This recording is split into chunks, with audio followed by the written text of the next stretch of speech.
करते हैं। तो सबसे पहला शब्द हमारा क्या है? The first word is modalities. Modalities word का मतलब क्या होता है? किसी भी काम को करने का तरीका। तो कोई चीज़ आप कर रहे हो, किसी चीज़ को एक्सपीरियंस कर रहे हो, कोई चीज़ आप सफ़र कर रहे हो, कोई भी चीज़ आप कर रहे हो, उसके अलग अलग तरीकों को क्या बोलते हैं? उसके अलग अलग तरीकों को बोलते हैं मोडालिटीज़। पार्ट ऑफ स्पीच क्या हो गया? राइट। ये जो शब्द है ये हमारा नाउन है। बैकलैश, इसके ऊपर डबल स्टार मार्क करो। बैकलैश वर्ड का मीनिंग क्या होता है? किसी भी चीज़ को नेगेटिव रिएक्शन दिया। फॉर एग्जांपल आपने घर पे बोला कि मैं तो अब बैंक की तैयारी नहीं करूँगा और मैं तो अब आराम से खाली बैठूँगा। तो आपको मम्मी पापा की तरफ से क्या मिला? मम्मी पापा की तरफ से आपको बैकलैश मिला। बैकलैश का मीनिंग क्या हुआ कि आपको एक बहुत ही ज़्यादा नेगेटिव रिएक्शन मिला। पापा तो एकदम छड़ी लेके आ गए और मम्मी चप्पल लेके आ गई। So that is what? Backlash. Part of speech is what? Noun. Expediently, इसके ऊपर भी डबल स्टार मार्क करो। Very important word. एक्सपीडियंटली का मीनिंग क्या होता है? कोई चीज़ जो ज़रूरी है उसको हम क्या बोलते हैं? एक्सपीडियंटली। मतलब एक ऐसे तरीके से जो ज़रूरी था, सही था या नहीं था वो नहीं पता बट ज़रूरी था, उसको हम क्या बोलते हैं? एक्सपीडियंटली। इसका एक और सिनोनिम क्या होता है? कन्वीनियंटली। मतलब आपके लिए कन्वीनियंट था वो, आपके लिए सही था वो। पार्ट ऑफ स्पीच क्या है? एडवर्ब। इसके जैसा एक और वर्ड होता है, वो वर्ड होता है एक्सपेडाइट। एक्सपेडाइट का मीनिंग क्या होता है? एक्सपेडाइट का मीनिंग होता है किसी चीज़ को जल्दी करना। तो किसी चीज़ को हरी करना, हरी अप समथिंग, उसको हम क्या बोलते हैं? उसको हम बोलते हैं एक्सपेडाइट। इसका पार्ट ऑफ स्पीच क्या है? ये जो शब्द है ये हमारा वर्ब है। राइट। अगला वर्ड है प्रैग्मेटिक। प्रैग्मेटिक पे भी डबल स्टार मार्क करो। भी बड़े इंपॉर्टेंट वर्ड्स हैं आज के एडिटोरियल में। प्रैग्मेटिक मीन्स बहुत ही प्रैक्टिकल होके काम करना। यार आपको ना एक प्रैग्मेटिक अप्रोच अप्लाई करनी चाहिए इस चीज़ को लेके। मतलब आपको ना बड़ा प्रैक्टिकल होके काम करना पड़ेगा। आप किसी थ्योरी व्योरी पे मत जाओ, आप प्रैक्टिकल हो। That is pragmatic. Part of speech is right. ये जो शब्द है ये एडजेक्टिव है। आगे बढ़ते हैं, अगले शब्द पे आते हैं। The next word is upholding. Uphold करने का मतलब क्या होता है? किसी चीज़ को सपोर्ट करना। आप किसी चीज़ को अपहोल्ड कर रहे हो, इसका मतलब क्या है कि आप उस चीज़ को सपोर्ट कर रहे हो। आप चाहते हो कि वो चीज़ चलती रहे, कायम रहे। That means you are upholding it. Action की बात कर रहे हैं, वर्ब हो गया। किसी चीज़ को हेराल्ड करना मतलब उस चीज़ को अनाउंस कर देना कि देखो ऐसा ऐसा होने वाला है। आपने हेराल्ड कर दिया मीन्स उस चीज़ को अनाउंस कर दिया, उस चीज़ को प्रोक्लेम कर दिया, उस चीज़ को क्लियरली सबके सामने बोल दिया।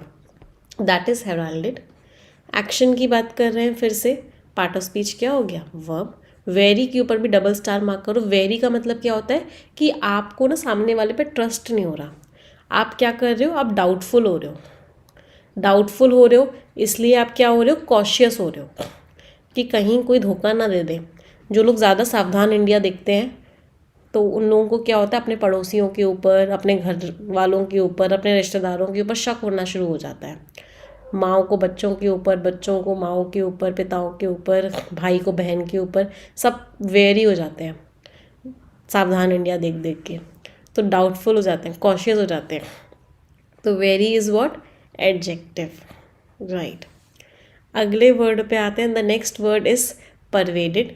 परवेडेड वर्ड का मीनिंग क्या है? कोई चीज़ फैल गई सब जगह। कोई चीज़ परवेड हो गई, इसका मतलब क्या हो गया? वो चीज़ सब जगह फैल गई। That is pervaded. एक्शन की बात कर रहे हैं तो part of speech is what? Part of speech is verb. परवेडिव से एक वर्ड, कुछ सिनोनिम्स उनको लिख लो, बहुत इंपॉर्टेंट है, बहुत बार एग्जाम्स में आते हैं। एक होता है परवेसिव, एक होता है रैम्पेंट, एक होता है वाइड स्प्रेड, एक होता है यूबिक्विशियस। ये फेवरेट वर्ड्स हैं एग्जामिनर के। एक होता है ओमनी प्रेजेंट। इन सारे शब्दों का मीनिंग क्या होता है? ये सारे के सारे शब्द आपके एडजेक्टिव्स होते हैं और इन सारे शब्दों का मीनिंग होता है कि कोई चीज़ जो बहुत ज़्यादा फैली हुई है, कोई चीज़ जो सब जगह है। ये सारे के सारे वर्ड्स का मीनिंग ये होता है, something that is wide spread, something जो कि सब जगह है। अगले शब्द पे आते हैं ऑर्डियल। ऑर्डियल का मीनिंग क्या होता है? बहुत ही गंदा एक्सपीरियंस किसी चीज़ को लेके, बहुत ही ख़राब experience. That is what? Ordeal. हाँ, इसमें एक वर्ड और ऐड कर सकते हो, राइट? Rife, RIFE, rife. ये सारे सिनोनिम्स हैं। तो ऑर्डियल इज़ बहुत ही ख़राब एक्सपीरियंस किसी चीज़ को लेके। पार्ट ऑफ स्पीच क्या हो गया? हाँ जी, ये जो शब्द है ये हमारा नाउन है। आगे बढ़ी, चलो अगला वर्ड है पोलराइजेशन। पोलराइजेशन का मीनिंग क्या होता है? बट गए लोग, बिल्कुल ही अलग अलग हो गए, बिल्कुल ही डिफरेंट हो गए। मतलब एक कह रहा है कि मूवी देखने जाना है, आपके घर में आप और पापा कह रहे हो मूवी देखने जाना है, और मम्मी और आपकी बहन कह रहे हैं नहीं पिकनिक पे जाना है। तो क्या हो गया? पोलराइजेशन हो रखा है घर में, दो पार्ट में बिल्कुल डिवीजन हो रखा है, उसको क्या बोलते हैं? Polarisation. Part of speech is noun. Deliberate का मतलब क्या होता है? जानबूझ के करना किसी चीज़ को, उसको क्या बोलते हैं? डेलिबरेटली करना। और डेलिबरेट क्या है? वो अटेम्प्ट है। तो इसका मतलब क्या है? किसी चीज़ को जानबूझ के करना, that is deliberate. Part of speech is adjective. अगला वर्ड है फोमेंट। फोमेंट करने का मतलब क्या होता है? किसी चीज़ को लेके, और कोई चीज़ ख़राब है उस चीज़ को और ख़राब कर देना, मतलब भड़का देना किसी को। क्या कर देना? इंस्टिगेट कर देना। क्या कर देना? प्रोवोक कर देना, और गुस्सा दिला देना। उसको क्या बोलते हैं? फोमेंट करना, इंस्टिगेट करना, प्रोवोक करना। एक्शन की बात कर रहे हैं तो पार्ट ऑफ स्पीच क्या हो गया? Right, it is a verb. एक फॉरेन ओरिजिन का वर्ड आया था मोडस ऑपरेंडी। मोडस ऑपरेंडी का मीनिंग क्या होता है? जो तरीका है किसी काम को करने का, तो जो पर्टिकुलर वे है किसी काम को करने का, that sorry everyone, that is what modus operandi, a particular way of doing something। कोई दिक्कत, दुविधा, परेशानी किसी को वोकैबुलरी में? दो फ्रेजल वर्ब्स यूज हुई हैं आज के एडिटोरियल में। पहली फ्रेजल वर्ब क्या है? Hammer out.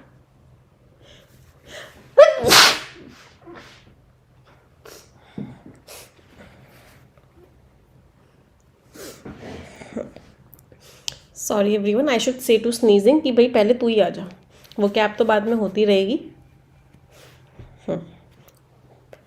चलो, तो दो फ्रेजल वर्ब्स क्या है? Hammer out. हैमर आउट का मीनिंग क्या होता है? आपने क्या किया? बहुत ज़्यादा डिस्कशन किया और उसके बाद आप क्या हुआ? एक अग्रीमेंट पे पहुँचे। तो बहुत ज़्यादा डिस्कशन के बाद आप डिसीजन पे पहुँचे, अग्रीमेंट पे पहुँचे, उसको क्या बोलते हैं? Hammer out. अगला फ्रेजल वर्ब क्या है? Iron out. आयरन आउट का मतलब क्या होता है? जितनी भी प्रॉब्लम्स थी, जितनी भी चीज़ें थी, वो सब आपने सॉर्ट आउट कर दी, अब आप फाइनल रिजल्ट पे आ गए, फिनिश्ड स्टेट पर आ गए। उसको क्या बोलते हैं? Iron out. मतलब जितनी भी दिक्कतें थी, प्रॉब्लम्स थी, सब कुछ था, आपने उस सब को हटा दिया।